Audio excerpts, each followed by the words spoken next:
Matt Lenihan for Boxing Social in association with Empire Fight Store and Our Kings. We've been joined by Frank Smith, who's over in New York for a big fight this evening. George Kambosos returns to a place that's very special to him. The hometown boy in Richardson Hitchins will be looking to put on a statement tonight. How excited are you for this card?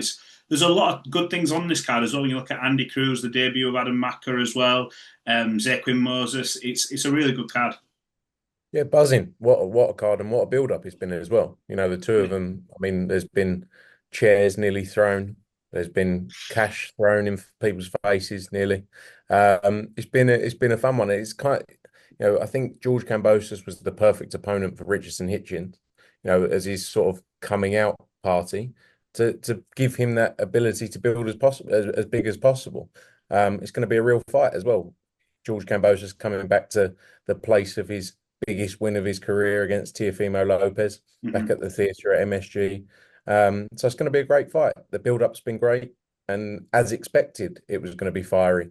And like you say, the undercard from throughout Andy Cruz, final eliminator for the IBF world title, comes through this. He'll be challenging for that world title next, especially after the recent announcement of Lomachenko's retirement.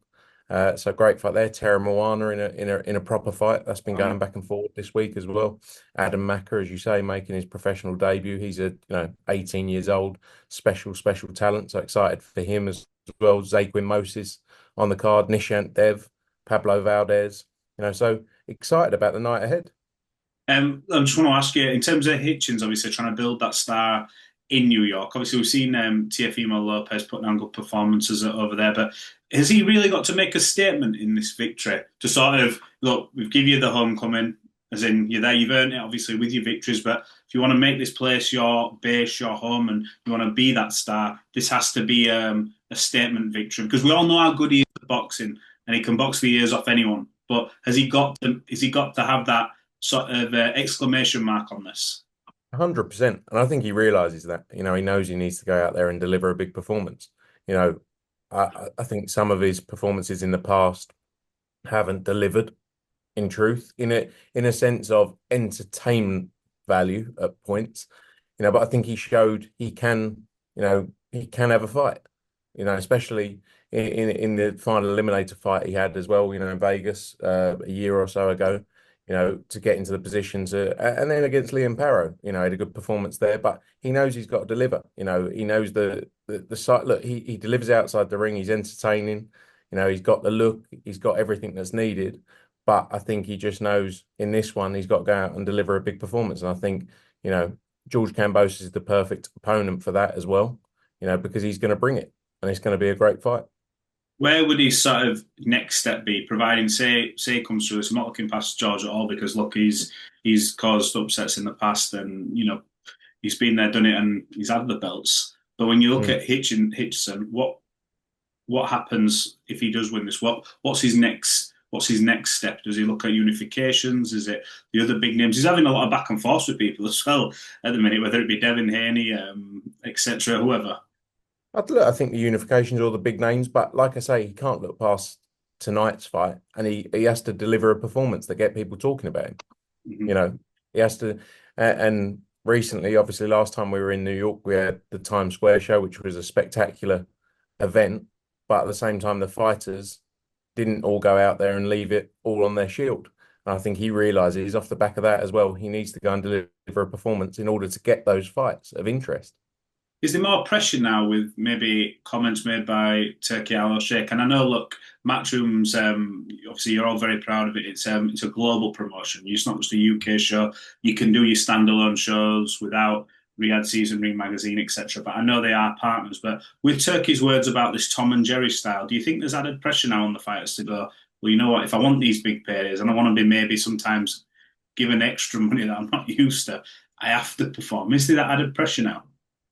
Look, I get it. I get what it take it. Obviously, His Excellency's probably the most powerful force in the sport of boxing. But I understand that's always been my view. Is people want to see the reality of this sport is people want to see tear ups. Like when you look at there's obviously the hardcore element of boxing fans, right? Who love the purists, who love the skill of boxing. The reality is people want to see knockouts and they want to see back and forth fight. Like look at Eubank Ben. That Mhm. is what people want to see. And I completely get it. So is there pressure on people? Yes. But at the same time, with the kind of money that's being bandied around and thrown around in boxing, we Mhm. have to deliver entertainment for the consumer. Yeah. If it's going to continue to go the way it is, that's what it comes down to. So people have to, at the same time, realize if you don't deliver those performances, you're not going to get the opportunity to make the money because that's what it comes down to. Mhm. People want to see people in great fights, you Yeah. know, and I think I completely agree with the stance of that. I'm not a boxing purist. I'm not sitting there going, oh, You've always usually said that. You've he's always usually said jabbed that. for 12 rounds. How entertaining, you know. And I think that's where boxing's fallen behind in times of, where UFC's gone forward. So it's so simple and it's brutal, isn't it? Let's be honest. Mhm. People want to see brutality. We live in a world where people want to see knockouts. They want to see quick, fast-paced action. And that's what you have to move with the times. So I get it. And I think, yeah, there should be pressure. That pressure should be there. Because if you're talking about the kind of numbers that people can make in this sport, this pressure should be there. You should have to deliver. And we obviously saw Canelo Crawford announced this week. It's a big one of the biggest fights in the last 10 years. One of the biggest. Just talk to me. Obviously, Turkey's alluded to the fact that the undercard's available, kind of thing. Tell me who you want to see on. With it being on Netflix, and obviously yourselves been aligned with DAZN, who have been your partner since I don't know 2017, 18, I think maybe. I can't remember. You obviously know, but does that have any conflict? Does that have any bearing? Will it sort of stifle you getting fighters on that show? Or does it have to go through like with DAZN's blessing? How does it work? Yeah, look, I've said in other interviews, DAZN are our exclusive broadcast partner. They've supported us, backed us, invested in our business for coming up to 8 years now. It's been a great journey, and we moved to DAZN because we believed in DAZN being the future of the sport. Not just boxing, but when you look at the whole host of opportunities Yeah. and rights they've got on there, they've got the FIFA Club World Cup starts tomorrow as well, or tonight, sorry. So DAZN have backed us, and they are and will continue to be the home of boxing. That's the reality. Like global home of boxing, that's DAZN. Netflix, I think, will come in for big events, as we've seen. They'll come in for one-offs. I don't think they're going to be the people growing the sport of boxing day to day. Yeah. They're not going to do 50 shows a year. So yeah, look, our focus is to deliver for our broadcast partner in the zone. It's obviously going to be a huge event, and it's a massive platform. You can't say anything different. It's a massive platform for the biggest fight in boxing right now. But our focus will be on our partner, the zone, and making sure we deliver.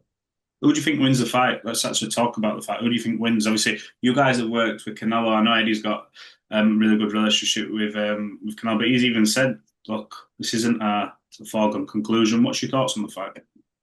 I like them both. I've spent a bit of time with Crawford recently as well, Yeah, and look, he's a special.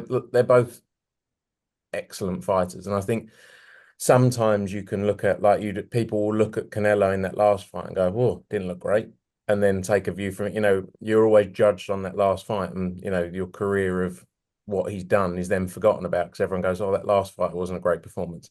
I don't know. I think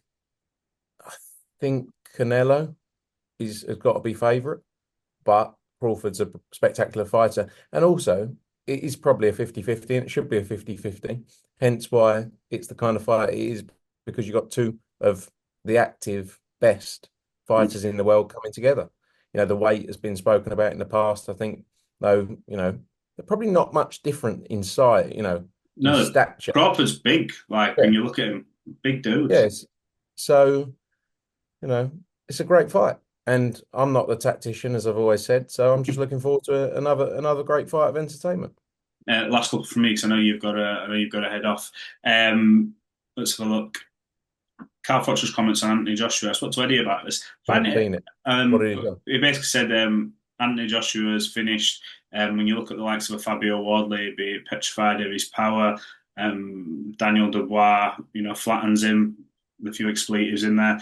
Eddie alluded to the fact that these guys were all one team. Rob McCracken. What when you hear comments like that, is it strange to you? Yeah, Was look, it? I've responded before about Carl, like about when he said things in the past. I think Carl Froch is jealous of Anthony Joshua. That's my view on it. Right. I worked with Carl Froch for many years, but I don't know. It doesn't really make sense to me. Yeah, they came through, or sorry, AJ came through at a time where Carl Froch was active and around, and the only thing I can point to is that it's jealousy, you know. Mm. But a lot of people, a lot of people have a view of AJ, and will say things about AJ. I don't think he gets the respect he deserves. I think AJ, at the time he came through, I don't know whether saved British boxing is the right word, but He did. he created what we saw, you know. So he created those years of huge nights. Mhm. Um, so yeah, I think a lot of people are jealous, including Carl Froch.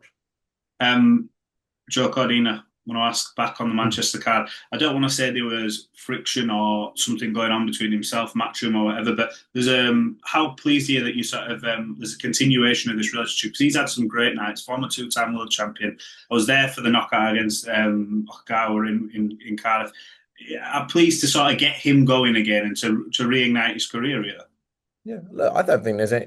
There was friction at times. There was things said, but I actually think we've all spent time sat down. Both myself, Eddie, set on separate occasions, and we spoke through where the friction had come from. And actually, a lot of things are created by things that aren't even true, and what things that said on the internet. And we sat down, spent time with Joe, and cleared the air with everything, and it was good. Look, we've been a part of his journey from day one. He's a two-time world champion now looking to become a three-time two-weight world champion, and we truly believe he can do it. We've had great nights with him, and it's great to have him back on board. He's done spectacular things and will continue to do so. So excited about obviously July 5th, getting back out, getting back busy and active again, and then big fights towards the end of the year. Definitely, yeah. July 5th is a stack show now as well with the addition of Sky Nicholson and other good fighters on the card. Frank, look, I know you've got that 5K to do now, so I'm going to let you shoot off. Can't wait. As much as I'd prefer to stay on here than go and run 5K. Yeah, well, I appreciate it, but yeah, still, go and enjoy it, and I'll catch up with you soon on the next show. Appreciate Cheers, it. mate. Good to Thank catch up. you.